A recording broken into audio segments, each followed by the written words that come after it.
नमस्कार मेरे प्यारे विद्यार्थियों। बीएसएससी की शिक्षण अभिरुचि जो आपके टीचिंग एप्टीट्यूड के क्वेश्चंस आते हैं आपके बीएसएससी एग्ज़ाम में, उसका रामबाण सीरीज़ जो है वो मैं लेकर प्रस्तुत हो चुका हूं।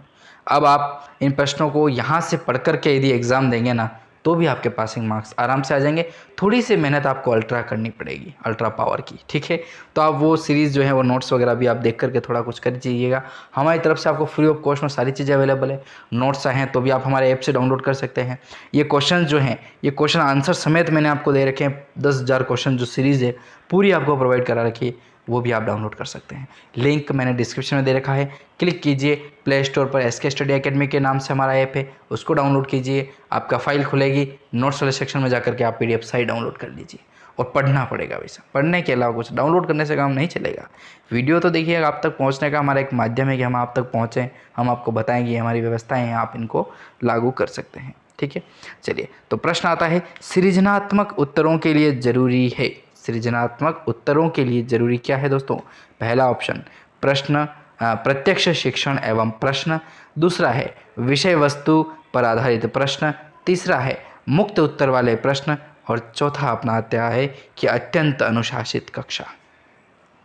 किस आधार पर आपका इसका जो जवाब है वो देंगे? सृजनात्मक, सृजन तरीके से आप उत्तरों को देते हैं, तो क्या इसका राइट आंसर होगा? मुक्त उत्तर वाले प्रश्न, मुक्त, सी ऑप्शन राइट आंसर। मुक्त उत्तर वाले जो प्रश्न होंगे उसके आधार पर अपने सृजनात्मक उत्तरों के जवाब जो हैं वो दे पाएंगे। चलिए, इसी कड़ी में अगला प्रश्न, छात्रों में नैतिक मूल्य किस प्रकार उत्पन्न किए जा सकते हैं? छात्रों में जो नैतिक मूल्य हैं दोस्तों, वो किस प्रकार से उत्पन्न किया जा सकते हैं? पाठ्यक्रम के साथ नैतिकता संबंधित प्रश्न करके, या दूसरा ऑप्शन के आधार पर देखा जाए तो महान व्यक्तियों की जीवन गाथा गा करके, या सुबह के प्रार्थना पत्र के द्वारा, या नैतिक मूल्य पर केंद्रित फिल्म दिखा करके। तो जल्दी से आंसर दीजिए कि छात्रों में नैतिक मूल्य किस प्रकार उत्पन्न किए जा सकते हैं। जल्दी से जल्दी आंसर देने का आप प्रयास कर सकते हैं। पहला आपका आता है पाठ्यक्रम के साथ नैतिकता संबंधित प्रश्न करके। पाठ्यक्रम के साथ नैतिकता से संबंधित प्रश्न करके यदि छात्रों में आप नैतिक मूल्य किस प्रकार उत्पन्न किए जा सकते हैं, तो पाठ्यक्रम के साथ आप नैतिकता यदि संबंध रखेंगे, आप उनको बताएंगे, एकदम सरल व्यवहार के आधार पर बताएंगे, तो आप उन बच्चों को अच्छे से अच्छे पढ़ा सकते हैं। चलिए, इसी के आधार पर अगला प्रश्न है, उस नेता को अच्छा माना जाता है जो समूह के सदस्यों की बात माने, या समूह के सदस्यों की राय न माने, या समूह के प्रेरकों को संतुष्ट कर दे, या समूह के सदस्यों को आदेश दे।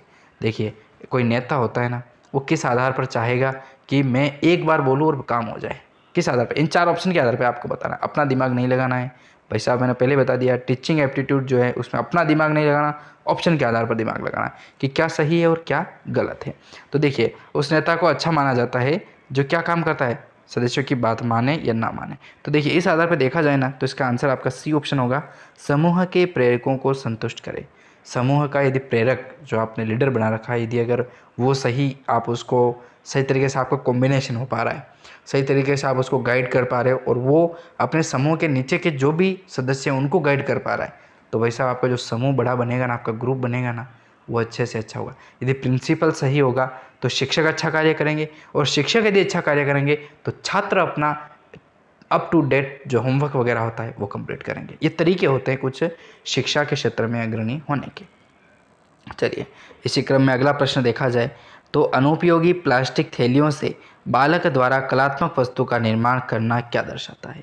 देखिए, यदि कोई लड़का है और अनुपयोगी तरीके का कोई प्लास्टिक पड़ा हुआ है या थैलियाँ हैं, और कोई बालक गया और उसको उसने जाकर के कुछ कलात्मक चीज़ से उसको अच्छा ढांचा दे करके कुछ नई चीज़ बना दी है, तो आप उस बच्चे को देख करके क्या सीखोगे? क्या सीखोगे? आपको उसको देख करके क्या लगेगा? एक तो लगेगा यार भाई साहब, लड़का कुछ न कोई तो होशियार है, तब जाके यार कुछ।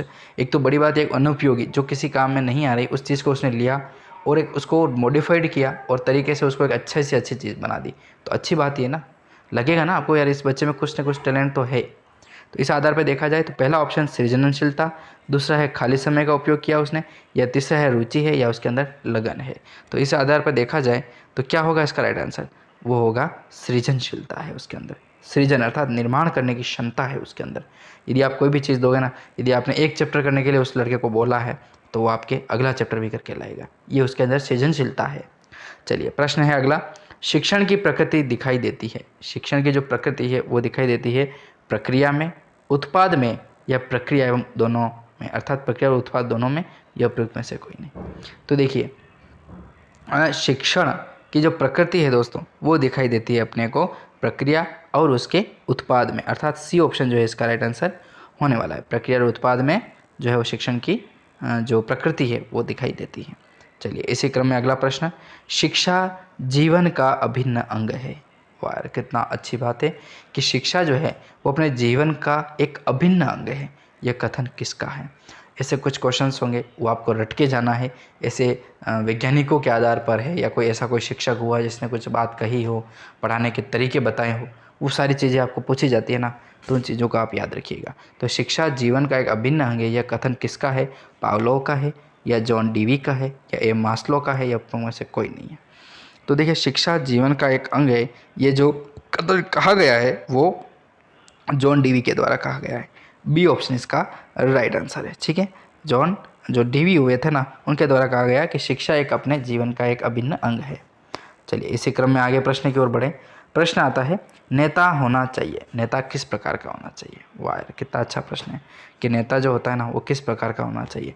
अंतर्मुखी व्यक्तित्व वाला होना चाहिए या निरकुंज प्रकार का होना चाहिए या बहिर्मुखी प्रकार का व्यक्तित्व होना चाहिए उसका?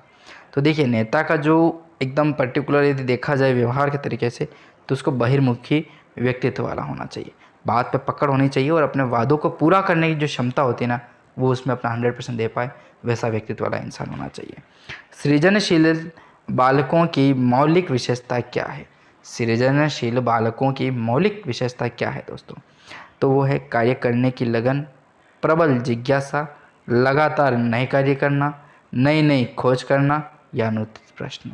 तो सृजनशील जो बालक होगा, नए बालक जो होते हैं ना वो कोई माइंडेड आते हैं। ठीक है, एक क्लास में मान के चलिए कि ऐसे 5-10 लड़के होंगे, यदि आप क्लास आपकी मान के चलिए कि 50 तक के स्टूडेंट आपके अंदर आ रहे हैं, तो देखिए अपन जानते हैं कि 50 के 50 कोई पास होने वाले हैं नहीं, और पास होने वाले हैं तो कुछ ज़बरदस्ती तरीके से उनको किया जा रहा है क्योंकि शिक्षा से उनको वंचित नहीं करना है। कैसे भी करके यदि स्टूडेंट 12वीं तक पहुँच गया ना तो वो उस शिक्षा के आधार पर कुछ बिजनेस भी करेगा ना तो उस शिक्षा के आधार पर करेगा, न कि आपकी उन किताबों के आधार पर करें। किताबें एक माध्यम है शिक्षा देने का, जबकि दिमाग कैसे बढ़ेगा उसका।